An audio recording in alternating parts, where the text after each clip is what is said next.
आज का लंच थाली। तो लीजिए फ्रेंड्स, आज मैं आप लोग के सामने में सिंपल सी जूस शीतल स्पेशल लंच थाली शेयर कर रही हूँ। तो चलिए आप लोग देख लीजिए। नमस्कार दोस्तों, पूनम ब्लॉग में आप लोग का स्वागत है दोस्तों। तो चलिए आज मैं आप लोग के सामने में बहुत ही सिंपल से झटपट से बन जाने वाली लंच की थाली शेयर कर रही हूँ। तो चलिए देखिए, यहाँ पर जितना साग सब्जी है, जितना तरुआ पकौड़ा, सारे को मैं रात में काट करके और धो करके इसको मैं फ्रिज में रख ली हूँ। तो चलिए आज मैं 3 बजे मॉर्निंग में उठी। तो सबसे पहले देखिए, दाल भी मैं रात में ही पीस कर फ्रिज में रख ली थी। तो चलिए दाल में जो है 1 चम्मच धनिया जीरा गोल मिर्च का पाउडर, आधी चम्मच हल्दी पाउडर और आधी चम्मच लाल मिर्च पाउडर अपना अकॉर्डिंग।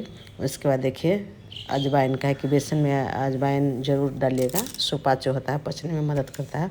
उसके बाद आवश्यकता अनुसार नमक डाल दिए। सारे को चलिए मैं अच्छी तरह से फेंट लेती हूँ। तो यहाँ पर पिसा हुआ दाल को मैं 5 से 10 मिनट तक बहुत अच्छा से फेंट लूँ। चलिए अब मैं गैस चला ली हूँ और यहाँ पर आयरन का कढ़ा डाल दूँ। अब मैं इसमें आवश्यकता अनुसार सरसों तेल को डाल देती हूँ और इसमें देखिए मैं छोटा छोटा बड़ी को डाल दी हूँ और 1.5-2 मिनट के बाद मैं बड़ी को पलट करके इस तरह से देखिए डीप फ्राई करके तल लेती हूँ। तो आप लोग साइज़ अपने हिसाब से बड़ा छोटा भी रख सकते हैं, लेकिन मैं यहाँ पर छोटा छोटा ही बड़ी रखी हूँ।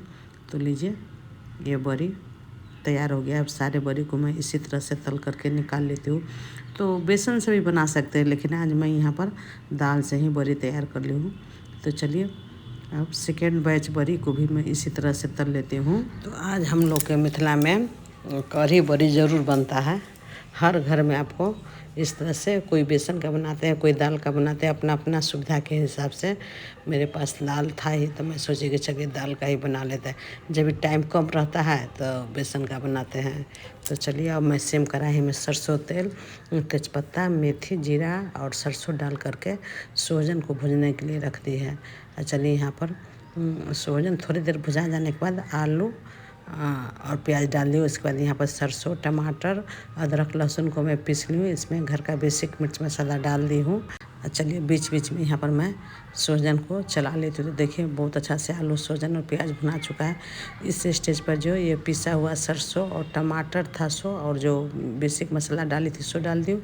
आवश्यकता अनुसार नमक डाल दी हूँ। चलिए सारे को मैं अच्छी तरह से चला करके 3-4 मिनट जितना भून ली हूँ। तो लीजिए बहुत अच्छा से मेरा सब्जी भुना चुका है। अब मैं इस स्टेज पर पानी को डाल दी। तो चलिए ढक करके सब्जी को पकने के लिए रख दी। इधर देखिए दही मैं ले ली हूँ, उसमें थोड़ी सी पिसा हुआ बेसन को भी डाल दी हूँ और थोड़ा सा ये बेसन भी डाल दी हूँ।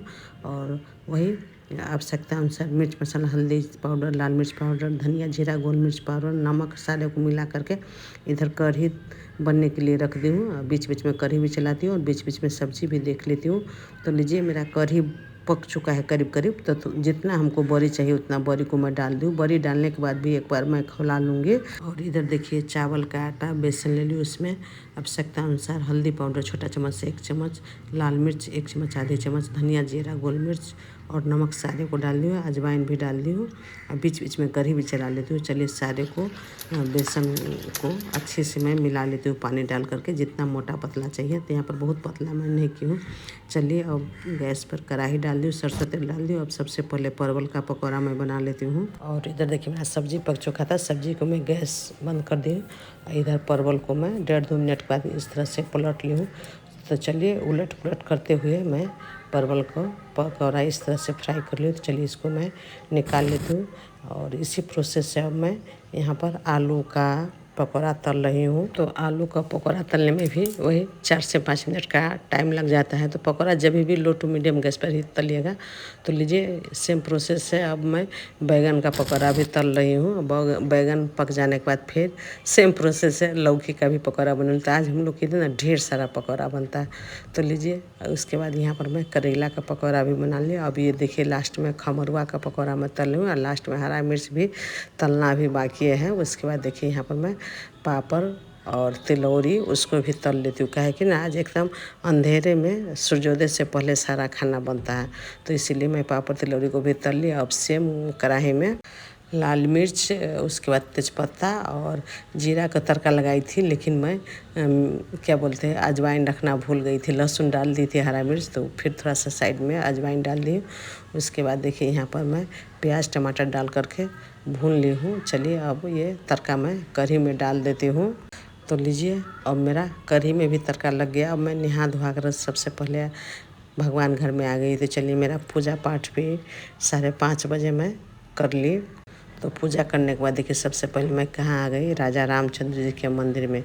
तो चलिए अब पहले राजा रामचंद्र जी के दरबार में आए। तो यहाँ पर दरबार का पूजा नहीं हुआ था, लेकिन पट खुल गया था, तो मैं यहाँ पर दर्शन की। उसके बाद राजा रामचंद्र जी का कुल देवी राजदेवी माता के मंदिर में यहाँ अभी जस्ट आरती ख़त्म हुआ था, तो यहाँ पर भी मैं पूजा कर ली। उसके बाद देखिए हम लोग राजदेवी मंदिर से निकल करके चलिए अब आप लोग को कहाँ लेकर चलते हैं, जनकपुर का प्रसिद्ध जानकी मंदिर में। लीजिए यहाँ पर आए तो इतना भीड़ था जुड़ शीतल के रोज़, और यहाँ पर आरती हो रहा था। तो चलिए जुड़ शीतल के रोज़ आप लोग भीड़ देख सकते हैं जानकी मंदिर में सवेरे 6 बजे कितना भीड़ है। तो मैं सोची कि चलिए आप लोग को भी दर्शन करवा देती हूँ। मैं तो दर्शन करवे करती हूँ, कोई फंक्शन रहता है, पूजा पाठ रहता है, कोई अच्छा दिन रहता है तो मैं ज़रूर आती हूँ। तो लीजिए जानकी मंदिर का भी दर्शन मेरा बहुत अच्छा से हो गया है। तो चलिए अब हम लोग जल्दी से घर चलते हैं, कि आधा खाना मैं बना कर आई हूँ, आधा खाना बनना बाकी ही है। तो चलिए घर चलते हैं। देखिए आज मैं आपको रास्ता में दिखाती हूँ कि एकदम सन्नाटा सा लगता है, रास्ता में कोई आदमी नहीं, क्या है कि सभी लोग कढ़ी बड़ी और पकौड़ा बना रहे हैं। हैप्पी हैप्पी जुड़ शीतल बोलिए था, हैप्पी जुड़ शीतल। देखिए देखली से तो घर आके पहले हस्बैंड को स्प्राउट और इधर चाय बना कर दे दिए। उसके बाद देखिए फिर किचन में पुनः आ गए। तो देखिए यहाँ पर मैं आटा गूँथ ली हूँ। तो चलिए फ्रेंड्स अब जल्दी जल्दी यहाँ पर हम पूरी को तल लेते हैं। तो देखिए यहाँ पर मैं छोटा छोटा नींबू के आकार के लोई काट ली हूँ। इधर देखिए पूरी बेल भी रहे हैं और इधर तल भी रहे, क्या कि अकेले ही करना पड़ता है। तो चलिए कोई बात नहीं है। देखिए मेरा पूरी ना बहुत अच्छा खिल रहा है। तो मैं पूरी में नमक नहीं डाली थी, क्या कि भगवान जी को भोग लगाएंगे तो बिना नमक का ही, तो सारा चीज़ डाली थी, सिर्फ नमक नहीं डाली थी। तो चलिए पूरी भी बन गया और मेरा खाना करीब करीब डन हो चुका है। तो पूरी तलने के बाद सेम कढ़ाई में मैं 1 चम्मच घी डाल दी और उसके बाद 1 पैकेट छोटा पैकेट सेवई को डाल दी, और सेवई को ना बहुत अच्छा से मैं भून ली हूँ मीडियम टू लो गैस पर। तो आज मैं सेवई का ही खीर बनाऊँगी। तो चलिए जब सेवई भुना गया था तो मैं सोची कि कढ़ाई में ही दूध डालकर खीर बना लेंगे, लेकिन यहाँ पर थोड़ा सा हमको बर्तन छोटा लगा, तो फिर मैं टोपिया में ही दूध में ही सेवई डाल दी। तो चलिए इधर दूध भी खौलने के लिए रख दी। तो जब खीर पक गया तो इसमें आवश्यकता अनुसार मैं चीनी को डाल दी, क्या कि भी टाइम ही नहीं था कि ड्राई फ्रूट्स वगैरह डाले। उसके बाद चलिए अब लास्ट में हमको चटनी बाकी है, तो कच्चा आम, लहसुन और हरा धनिया, हरा मिर्च डाल करके यहाँ पर मैं चटनी पीस लेती हूँ, और लास्ट में गैस पर भात चढ़ा करके मैं चलूँगी अगला काम करने के लिए। तो यहाँ पर आवश्यकता अनुसार नमक और सरसों तेल डाल करके देखिए मेरा चटनी भी तैयार हो गया। इधर भात पकता है तब तक यहाँ मैं काजू किशमिश और 3-4 इलायची को मैं कूट ली थी दरदरा, उसको खीर में डाल दी। उसके बाद यहाँ पर कढ़ी बड़ी में हरा धनिया, सब्जी में आलू सोजन का सब्जी सब में अब मैं धनिया वगैरह से गार्निश कर दी। तो लीजिए खाना एकदम डन हो चुका है। चलिए अब मैं सबसे पहले खीर पूरी है सो भगवान जी को मैं भोग लगा देती हूँ। तो खीर पूरी और लड्डू से देखिए यहाँ पर मैं भगवान जी को भोग लगा दी। जुड़ शीतल है तो आज जुड़ा दिए भगवान जी को भी। तो चलिए अब मैं भगवान जी का पूजा पाठ सब संपन्न हो गया। सबसे पहले आज जुड़ शीतल है तो हैप्पी जुड़ शीतल। तो हम लोग के जुड़ शीतल के अवसर पर खाना वाना बना करके प्रसाद बना करके भगवान को पहले अर्पण करते हैं, उसके बाद चूल्हा को भी जुड़ा जाता है। तो यहाँ पर मैं खीर पूरी और लड्डू से पहले भगवान जी को भोग लगा दी हूँ, और उसके बाद फिर मैं दिखाऊंगी। तो हैप्पी जुड़ शीतल फ्रेंड्स। तो आइए आप लोग भी मेरे साथ शीतला माता और सभी भगवान को पूजा कीजिए। हैप्पी जुड़ शीतल फ्रेंड्स। चलिए यहाँ पर भगवान जी को मैं पूजा कर ली, खीर पूरी चढ़ा दी। अब चूल्हा का पूजा करने के लिए जितना खाना बने सारे को मैं यहाँ निकाल ली। उसके बाद चलिए खाना निकालने के बाद सारे में फिर मैं तुलसी पत्तल को डाल दी। तो पहले विष्णु चूल्हा के पूजा के लिए लक्ष्मी जी विष्णु भगवान के लिए खाना निकाल दी। उसके बाद अब चलिए तुलसी दल डाल ही देती हूँ, नहीं तो मैं भूल जाऊँगी। तो देखिए यहाँ पर चावल में पहले डाल दिए, उसके बाद कढ़ी बड़ी, उसके बाद हो गया पूरी। जितने खाना मैं बनाई थी सारे में अब मैं तुलसी पत्तल को डाल दी इस तरह से। तो देखिए ये चटनी में डालने के बाद ये टिफ़िन का डिब्बा में क्या रखी थी, तिलौरी, और प्लास्टिक में पन्नी में मैं पापड़ बांध कर रखी हूँ ताकि नहीं मसवाए। उसके बाद ये तरुआ पकौड़ा सारे में मैं तुलसी पत्तल डाल दी। अब चलिए चूल्हा का पूजा करने चलते हैं। तो यहाँ पर खाना वाना बनाने के बाद सबसे पहले मैं चूल्हा को बहुत अच्छा से क्लीन कर ली हूँ, और उसके बाद देखिए सारी तैयारी मैं कर ली हूँ। दीप अगरबत्ती सारे को मैं प्रज्वलन कर ली। उसके बाद केला के पत्तल पर देखिए इस तरह से जितना खाना मैं बनाई उस सारे खाना को लक्ष्मी जी विष्णु भगवान के नाम से मैं यहाँ चढ़ा देती हूँ। यहाँ पर लास्ट में आप चम्मच देख रहे हैं तो चम्मच में घी है। तो बिना घी का आप लोग को पता है कि भोजन शुद्ध भी नहीं होता है, और उसमें तो पूनम ब्लॉग बिना घी का अधूरा है। तो यहाँ पर मैं घी भी भगवान को भोजन में दे दी। लेकिन यहाँ पर ना दही डालना ही मैं भूल गई, सारा चीज़ डाली, दही नहीं डाल सकी। उसके बाद फूल, तुलसी पत्तल और देखिए दीप दिखा करके मैं विष्णु भगवान को और लक्ष्मी जी को पूजा कर ली। तो अभी जो ये विष्णु भगवान और लक्ष्मी जी को जो पूजा हो गया है, तो इसके बाद ना अब चूल्हा नहीं जलेगा। अब चूल्हा को जुड़ा करके छोड़ देंगे। उसके बाद देखिए मैं पूजा कर ली। फिर हस्बैंड जी को मैं बोली कि लीजिए आप भी पूजा कीजिए। तो चलिए पूजा पाठ हो गया, मैं इसको जल से उछरंग दी। तो अभी पूजा करने के बाद जो प्लेट में खाना बचा था उसको हम लोग प्रसाद समझकर खा लेंगे। तो चलिए फ्रेंड्स, आप लोग बहुत देर से वेट कर रहे हैं, टाइम भी आपको ना आज 12 के करीब हो गया। तो चलिए अब मैं जल्दी से आप लोग के लिए यहाँ पर थाली लगा देती हूँ। तो कढ़ी चावल, मेन आज हम लोग को ना आलू सोजन का सब्ज़ी तो बनता ही है, और कच्चा आम का चटनी। तो कच्चा आम का चटनी, आलू सोजन का सब्ज़ी, कढ़ी बड़ी, और उसके बाद इधर पकौड़ा, जितना उपलब्ध हो सके, जितना रंग का सब्ज़ी अभी हम लोग को मिलता है सब। और शाम के लिए तो खीर पूरी था। तो चलिए सारे खानों को देखिए मैं यहाँ पर आप लोग के लिए सर्व कर दी हूँ। तो आइए, इधर हस्बैंड का भी थाली लगा दी हूँ, इधर आप लोग के लिए भी सर्व कर दी हूँ।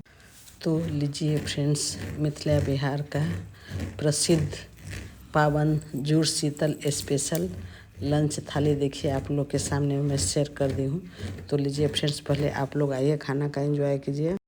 तो लीजिए फ्रेंड्स, जुड़ शीतल स्पेशल में मैं क्या क्या बना ली हूँ। तो चावल, आलू सोजन का सब्जी, कच्चा आम और क्या बोलते हैं धनिया का चटनी। मुँह तो मीठा करना अपना, कोई फेस्टिवल में तो मिठाई जरूर चाहिए। मिठाई, कढ़ी, पूरी, सलाद में सिर्फ खीरा ले ली हूँ, चावल सेवई का खीर, और पकौड़ा ढेर सारा बना ली हूँ। आलू, परवल, लौकी, उसके बाद खमरुआ, जितना होता है उतना रंग का, मिर्ची, तिलौरी, पापड़। तो बस आज का सिंपल सा हम लोग का लंच यही है मिथिला का। आज हम लोग के सामने चूल्हा नहीं जलेगा, तो दोनों साइड का खाना आज मैं बना ली हूँ। तो मेरा वीडियो आप लोग शुरू से तक जरूर देखिएगा। वीडियो अच्छा लगा तो लाइक शेयर और सब्सक्राइब कीजिएगा। अगले वीडियो में फिर मैं मिलूंगी, तब तक के लिए ओम शांति, हैप्पी जुड़ शीतल गाइज। तो आइए फ्रेंड्स, मेरे जितने यूट्यूब का फ्रेंड्स है सभी लोग आइए मेरे साथ जुड़ शीतल स्पेशल खाना का एंजॉय कीजिए। तो आप लोग जुड़ शीतल मनाते हैं कि नहीं? मनाते हैं तो आप लोग के इधर क्या क्या खाना बनता है सो हमको प्लीज़ कमेंट कीजिएगा। वैसे तो हम लोग के इधर जुड़ शीतल में बासी खाना खाने का परंपरा है, ठंडा ठंडा, और इसी तरह से माथा पर पानी रख करके ठंडाने जुड़ाने का परंपरा है। तो जुड़ाने का मतलब है कि बड़े से आशीर्वाद लेना और छोटे को प्यार करना। हैप्पी जुड़ शीतल। तो चलिए आज चूल्हा का भी रेस्ट, चूल्हा पर खाना बनाने वाली गृहिणी यानी हमको भी रेस्ट। हैप्पी जुड़ शीतल।